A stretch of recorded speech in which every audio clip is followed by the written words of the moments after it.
Ah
कृष्णबाई रात्री आला म्हणे आणि रात्री आल्याला यशोदे तुझ्या कृष्णानं काय केलं म्हणे माहितीये का तुला? तुझ्या कृष्णानं काय केलं म्हणे बाई? म्हणे काय केलं? म्हातारा वाचला म्हणून वाचला म्हणे बाई. काय केलं तुझ्या म्हाताऱ्यानं? ती गोळून सांगली म्हणे बाई असं केलं. 2 वाजता आला आणि त्या ठिकाणी अंधारामध्ये त्या वरी ठेवलेला मोठा 10 किलोचा 15 लिटरचा डेरा काढला म्हणे ताकाचा आणि माझ्या म्हाताऱ्याच्या डेऱ्यावर फोडला म्हणे. डेरीवर फोडला. वाचलं म्हणून वाचलं म्हणे बाई म्हातार. तिसरी म्हणे बाई तेच केलं. पण तुला माहितीये का माझा काय पराक्रम केलता म्हणे? काय? मी एक दिवस घरामध्ये झोपले होते म्हणे. तुझ्या मुलाला सांगितलं होतं माझ्या घरी चोरी करून बघ. ते आलं म्हणे आणि मी माझा पती झोपलेलो म्हणे. दिवसभर शेतामध्ये काम केलं. मग माझ्या पतीची दाढी आणि माझ्या विणीची गाठ मारली म्हणे बाईयानं. गाठ मारली आणि आमच्या मधात मुंगूस सोडून दिलं म्हणे. मुंगूस काय सोडलं म्हणे? मुंगूस. मग मुंगूस सोडल्यानंतर म्हणे त्या ठिकाणी आम्हाला गाड सुटेना. मग मी माझ्या मालकाला सांगितलं, म्हणे जा विळी घेऊन या. त्यानं सांगितलं, मी कसं विळी आणायला जाऊ म्हणे. म्हणे का गाड सुटत नाही, दोघायला जावे लागेल ना. एवढ्या खोड्या केल्या म्हणे, एवढ्या खोड्या केल्या. बाई सांगा आता, एवढ्या खोड्या केल्यानंतर आम्ही कसं हे सोसायचं. यशोदे सांग, गोकुळामध्ये राहावं का निघून जावं, सांग तू सांग. यशोदा मैयाला खोड्या कळाल्या. एक दिवस घरातच खोडी केली आणि घरातच खोडी केल्यानंतर यशोदा मैयानं सांगितलं, कृष्णा ए लाला, आता तू आजपासून गोकुळामध्ये राहायचं नाही. तर आजपासून तू कुठं जायचं म्हणे, कॉन्व्हेंटला जायचं. कुठं जायचं, शाळेमध्ये जायचं म्हणे, शाळामध्ये. मग पूर्वीची शाळा कशाची राहायची, गायी वळण्याची. 9 लाख गायी भगवान श्रीकृष्णाने एकत्रित केल्या. पेंड्या सुदाम्या बोबड्या मधुमंगल वाकड्या सगळ्यांना सोबत घेतलं. हातामध्ये काठी घेतली भगवान श्रीकृष्णानं आणि हातामध्ये काठी घेऊन कांबळ त्या ठिकाणी खांद्यावर टाकली आणि यशोदा मैयानं सांगितलं, जवळची खेळा जाऊ नका दुरी, संभाळा मुरारी प्राणू माझा. हे पेंड्या, हे सुदाम्या, हे बोबड्या, माझा कृष्ण नटखट आहे बरं, त्याच्यावर ध्यान ठेवा. संभाळा मुरारी प्राणू माझा, कृष्ण म्हणजे माझा प्राण आहे. अतिशय प्रेम यशोदा मैयाचं कृष्णावर होतं. आणि भगवान श्रीकृष्णानं सगळ्यांना गाडी घेतल्या, रानामध्ये गेले. असंच वातावरण असन महाराज ते का हो, काय सुंदर वातावरण आहे गाई राखण्याचं. मोठमोठा डोह, वडाचे झाडं आणि गायी चरत आहे डोंगरामध्ये. राणा, पूर्वीच्या काळात राणा होते का नाही. दही, दूध, तूप, लोणी सुद्धा होतं. प्रत्येकाच्या घरामध्ये दही व्हायचं, तूप व्हायचं, लोणी व्हायचं. बरोबर, आता तुम्हाला नाही माहिती लोणी काय तूप काय. बकेटीच्या बकेटी दूध राहायचं महाराज. काय श्रीमंती होती माझ्या जुन्या काळामध्ये. आता काय नाही, 10 रुपयाची पिशवी आणायची 30 दिवसभर चहा करायचा, आहे का नाही. श्रीमंत कलियुगातले लोक नाही महाराज. हे जुन्या माझ्या माय मावल्या आहे ना, या डोक्यावर पदर घेतलेल्या या जुने टोपीवाले फेटेवाले लोक, हे श्रीमंत होते. एक सांगू का, यांच्याकडे पैशाची श्रीमंती नव्हती, पण मनाच्या मोठेपणाची लई श्रीमंती होती महाराज. हा, लई श्रीमंती होती. एखाद्या माय माऊलीनं उसनी गोष्ट मागितली ना, किती मोठी द्यायची महाराज. दही, तूप, लोणी सगळं राहायचं. आणि म्हणून त्या ठिकाणी सज्जनांनो, सगळ्या वन सुद्धा होते गायी राखण्यासाठी. आता वन का नाही सांगू का तुम्हाला. वन त्या दिवशी अमृत महाराजांनी सांगितलं होतं आळंदीमध्ये. वन का नाही, पहिल्यानं वनमंत्री नव्हते म्हणून वन होते. आता वनमंत्री आले आणि त्यानेच वन गिळले. कळतं का तुम्हाला. तुम्ही म्हणता ना हे रोई वगैरे आहे का तुमच्या इकडे ते पाहुणे.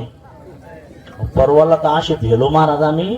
त्या नाशिककडे कीर्तनाला गेलो होतो. 2-3 पोरं होते माझ्यासोबत नाशिककड महाराज. नाशिकून जवळ कन्नडच्या पुढं आलो. कन्नडच्या पुढं त्या घाटामध्ये थोडं थांबलो फ्रेश वगैरे व्हायला. छोटी हॉटेल होती. पोरं आम्ही गाडीतून खाली उतरलो ना, अशी आवाज माझ्या कानावर आली महाराज. ते आवाज, भोंग्याचे आवाज ते वावरात लावेल ऐक नाही. आलं आलं आलं आलं पोरांनी म्हणलं बसा गाडी, चोर आले का, ऐक नाही. लेच अवघड महाराज. काय रोई आले होय, हे काय आबाळातून पडले का. अहो, त्यांच्या जमिनी सरकारनं हडप केल्याय.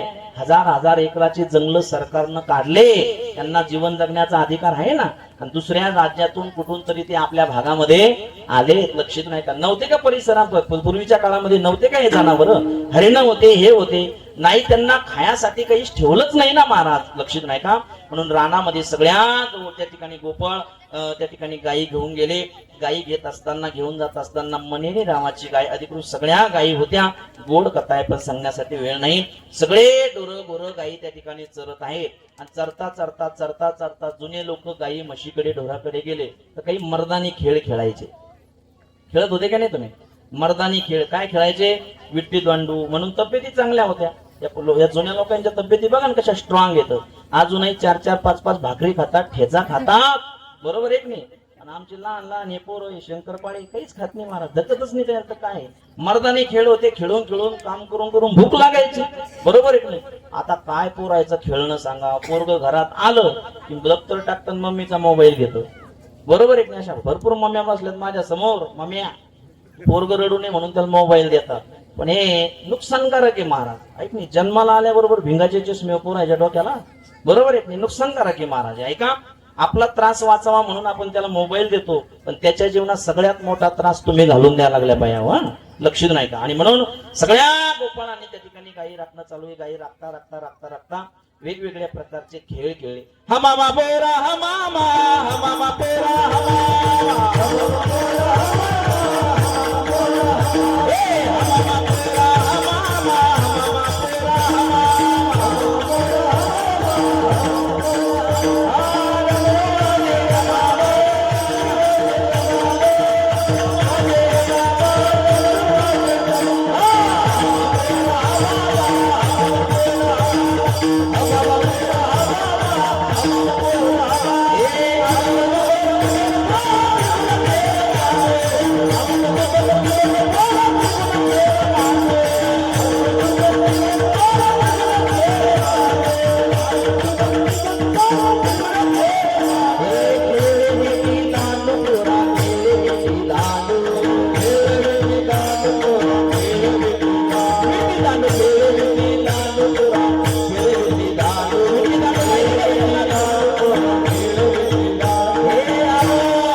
वेगवेगळे खेळ खेळले आणि खेळ खेळून सगळ्या गोपाळांना भुका लागल्या. काय लागल्या गोपाळाओ? खाऊन आलेले का काही तुम्ही? ऐक नाही अहो, एका कोणी तुम्ही महाराज पोर फराळ करत होते, फराळ आणि फराळ करता बिस्किट वाढले ना कोणीतरी. मला वाटतं हेच होते काय कोणी, हेच होते हे काय नमुना पा. फराळ करता पोराला बिस्किट वाढले. ऐक आज उपास आहे ना बाबा, लक्ष देऊ नाही का? मला काय सांगायचंय, अशा भुका लागल्या, खांदी भार पोटी भूक, काय म्हणतो या कीर्तनाची सुख. भुका लागल्या मग खांदी भार पोटी भूक. त्या ठिकाणी काय खेळा याची सुख भगवान श्रीकृष्णानं सांगितलं. ठीक आहे तुम्हाला भुका लागल्या ना, हो मग सगळ्यांच्या शिदोऱ्या एकत्र आणल्या. सगळ्यांच्या शिदोऱ्या एकत्रल्यानंतर दही वगैरे सगळ्यालाही सगळ्या शिदोऱ्या एकत्र आणल्या आणि सगळ्या गोपाळांची शिदोरी एकत्र केली. पेंद्या सुदाम्या बोबड्याला मधुमंगला कृष्णानं सांगितलं, ए पेंद्या हे सुदाम्या हे बोबड्या आपलं जमत नाही म्हणे. का जमत नाही? अरे म्हणे तुमची साधी चटणी भाकरी, मी राजाचं लेकरू, माझी शिदोरी बघा. भगवान श्रीकृष्णाला पेंद्या सुदाम्या बोबड्यानं सांगितलं, देवा खरं सांगू तू राजाचं लेकरू आहे, तुझी शिदोरी सुद्धा तशी चांगली असणार. आम्ही गरीबाचे लेकर आहे, आमची चटणी भाकरी आहे म्हणे. म्हणे आपलं जमत नाही मग काला करण्याचं. म्हणे का? तशी माझी शिदोरी आहे तशी मला तुमची शिदोरी पाहिजे. पेंद्या सुदाम्या बोबड्यानं मधुमंगलला सांगितलं, अरे मैत्रीपणे भेदभाव नसतो, देवाच्या आणि भक्ताच्या नात्यामध्ये भेदभाव नसतो. मग काय कर म्हणे, अंतकणातला मल काढून टाक. मी तू पण जाऊ दे दुरी, एकची घोंगडी पांगुरू हारी. म्हणजे तुझी शिदोरी आमच्या शिदोरी आपण एकत्र करू म्हणे, एकत्र या गडावर आणि एकत्र करून त्या शिदोरीचा काय करू म्हणे, काला करू म्हणे. संसारात कालवा असतो, परमार्थात काला असतो. काला करू म्हणे आणि तो काला भगवान श्रीकृष्णाने एकत्र केला आणि एकत्र करून तो काला भगवान श्रीकृष्णानं सगळ्या सवंगड्यांना वाटला. भानुदास किती गात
स्वामीजींचं सुद्धा आगमन या ठिकाणी झालेलं आहे. सगळ्यांनी त्यांचं टाळी वाजवून एकदा स्वागत करा. असे महात्मे खरं तर आपल्याला लाभले हे आपलं परम भाग्य आहे. संत कधी एका ठिकाणी राहत नसतात, ते याच ठिकाणी राहतात का? नाही महाराज. उद्धाराया आले दीन जना. लक्ष नाही का? हा हरी भजन ये ढवळ येले जग, चुक विना लाग कळी कळाचा. काही दिवस इथं, काही दिवस दुसरीकडे, काही दिवस दुसरीकडं. लक्ष नाही का? त्यांच्यामुळे एवढं मोठं भव्य नियोजन, भव्य सोहळा 3 दिवसाचा म्हणा, 1 दिवसाचा म्हणा, अन्नदान, फराळदान, एवढं मोठं सुंदर मंदिर, एवढा मोठा इकडं गड, सुंदर असं वातावरण निर्मिती तुम्ही केली, तुम्हालाही द्यावे तेवढे धन्यवाद आहे. ऐका, सगळे गोपाळांनी त्या ठिकाणी सज्जनांना भगवान परमात्म्याला विनंती केली, देवा जशी आमची शिदुरी आहे तशी तुझी नाही तर मी तू पण जाऊ दे दुरी, एकची घोंगडी पांघरू आली. सगळ्यांच्या शिदुरी एकत्र केल्या, एकत्र करून त्या शिदुरीचा काय केला, काला केला. आणि तो काला भगवान श्रीकृष्णानं सगळ्यांच्या मुखामध्ये घातला. भानुदास गीती गात प्रसाद देतो पंढरीनाथ. सगळ्या भक्तगणांना तो काला, सवंगण्यांना तो काला वाटला. तोच काला आजच्या या पवित्र दिवशी त्या ठिकाणी सज्जनानं तिळगुळ घ्या गोड गोड, तिळगुळ घ्या गोड गोड बोला. एका दिवसासाठी बोला का नाही, तिळगुळ घ्या आणि आयुष्यभर एकमेकांना बोला बरं का, लक्ष नाही का. हाच तो सण आहे. कामापुरतं गोड बोलू नका. पाहुण्या हो इवाई, कामापुरतं गोड बोलू नका. सगळ्यांना प्रेमानं बोला. हेच मनुष्य सोबत घेऊन जाणारा. एकमेकांना प्रेम द्या, आदर द्या, एकमेकांच्या दुःखामध्ये सहभागी व्हा. हे जीवनाचं काय आहे, परमार्थाचं सार काय आहे हो. कोणता महाराजाला काही जरी सांगितलं तर काय आहे, चांगलं वागा, चांगलं जीवन जगा, निर्व्यसनी जीवन जगा, एकमेकांना दुःख देऊ नका. हेच परमार्थाचं सार आहे ना. फेटा बांधणं, कीर्तन करणं, गळ्यात माळी घालणं, हे हा परमार्थ आहे का. नाही. परमार्थ म्हणजे काय कळतं का तुम्हाला. माझ्याकडे लक्ष द्या. परमार्थ म्हणजे काय सांगू का तुम्हाला. माळा घालायच्या का घाला नका घालू, वाऱ्या करायच्या तर करा नका करू, हा तुमचा प्रश्न आहे. पण परमार्थाचं सार सांगतो, माझ्याकडे लक्ष द्या. जन्माला आल्यापासून मरेपर्यंत आपल्यापासून कधीच कुणाचं अंतःकरण न दुखवणं, याच्यापेक्षा मोठा परमार्थ कोणताच नाही महाराज. हा लक्ष द्या का, हाच खरा परमार्थ आहे. आणि जर माळा घालत असून आपण दुसऱ्याचे बांध पुरत असेल तर बिघड माळ तळी बरे ना. बरोबर कळलं का तुम्हाला. हाच परमार्थाचा सार आहे. सगळ्या सवंगड्यांना भगवान श्रीकृष्णानं काला वाटला. तोच काला या पवित्र भूमीमध्ये बाबांच्या आशीर्वादानं, स्वामीजींच्या आशीर्वादानं, परिसरातील संत मंत गायक गुणीजन यांच्या आशीर्वादानं या ठिकाणी संपन्न होतोय. आपलं परम भाग्य आहे. ज्ञानेश्वर माऊली भजन होईल, काल्याचा अभंग होईल. काल्याचा अभंग झाल्यानंतर त्या ठिकाणी कोणीतरी आभार प्रदर्शन करेल. आरती असते का, 2 मिनिटांमध्ये आरती होईल. तोपर्यंत कोणी उठायचं नाही. आरती झाल्यानंतर सगळ्यांनी स्वामीजीचं दर्शन घेतल्याशिवाय जायचं नाही. महाप्रसाद फराळ आहे, फराळ घेतल्याशिवाय जायचं नाही. वेळ भरपूर झालाय. आता मला एक विलंब लावू नका, मला कथा सुरू करायची विनंती आहे. म्हणून सगळ्यांच्या चरणी विनम्र माथा ठेवतो. बाबांमुळे या ठिकाणी येण्याचा योग आला. स्वामीजींच्या चरणी विनम्र माथा ठेवतो. मी अगोदर भरपूर वेळेस आलो बरं का. महादेवाच्या मंदिरावर काल्याचं कीर्तन करत असताना आम्ही इथं दर्शन घेतल्याशिवाय जात नाही. या ठिकाणी नेहमी येत असतो विद्यार्थी. आम्ही त्यांच्याही चरणी विनम्र माता, आमचे संतोष भाऊ अधिकृत सगळीच मंडळी त्यांच्याही चरणी विनम्र माता. माता भगिनी आला त्यांच्याही चरणी विनम्र माता. फक्त मी सांगितलं तसं महिला मंडळी, आजच्या दिवस नवऱ्याला गोड बोलू नका. आयुष्यभर गोड बोला, सुखामध्ये दुःखामध्ये सहभागी व्हा. हाच खरा परमार्थ आहे. पुनश्च एकदा सगळ्यांच्या चरणी विनम्र माथा ठेवतो. आले कधी जागदरीला. ऐका, जागदरीला असाच मोठा सोहळा आहे. 26 जानेवारी ते, माझ्याकडे लक्ष द्या, सॉरी, 25 जानेवारी ते 28 जानेवारी जागदरीला मोठा सोहळा आहे संस्थेवर. 25 जानेवारीला संध्याकाळी इंदोरीकर महाराजांचं कीर्तन आहे. 26 जानेवारीला त्या ठिकाणी नामदार कीर्तनकार, फार मोठे नामवंत कीर्तनकार त्या ठिकाणी श्री हरिभक्तीप्राय ज्ञानेश्वर महाराज जळगेकर पाटील यांचं कीर्तन आहे. 27 तारखेला संध्याकाळी शिवाजी महाराज बावस्कर यांचं कीर्तन आहे. आणि 28ला हरिचैतन्यजी महाराज स्वामी यांचं कीर्तन आहे. या कार्यक्रमाचा आमच्या संस्थेचा लाभ या, महाप्रसादाला या. पुनश्च एकदा सगळ्यांच्या चरणी विनम्र माथा ठेवतो. सेवेला पूर्णविराम देतो. चुकीच्या ओघामध्ये काही चुकीचे शब्द केले असेल बोलण्याच्या ओघामध्ये तर आई वडिलाचं अंतकरण करून माफ करा. जे चांगलं असेल ते घेऊन जा, जे वाईट असेल ते या ठिकाणी टाकून द्या. असंच रात्रीच्या कीर्तनात सांगितलं, बाम्या चांगला असेल ते घेऊन जा. दादा एका माझी चांगली चप्पल नेली हो आणि वाईट टाकून दिली. असं नेऊ नका.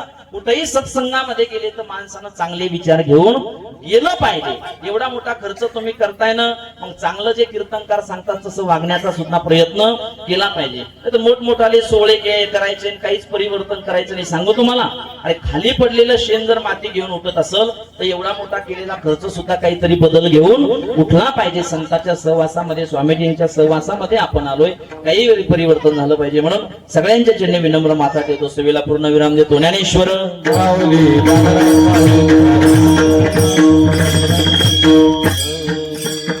घंटी धरला कृष्ण बोली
सर्वांनी जागेवर बसा.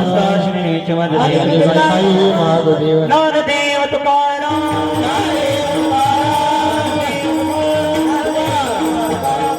खाली बसा सर्वांनी खाली बसा श्री ज्ञानदेव तुकाराम पंढरीनाथ भगवान की जय. माऊली ज्ञानी गाळकरी मंडळी खाली जागेवर बसा बसा. कोणी बसा बोलू सर्वांनी नका. जागेवर बसा.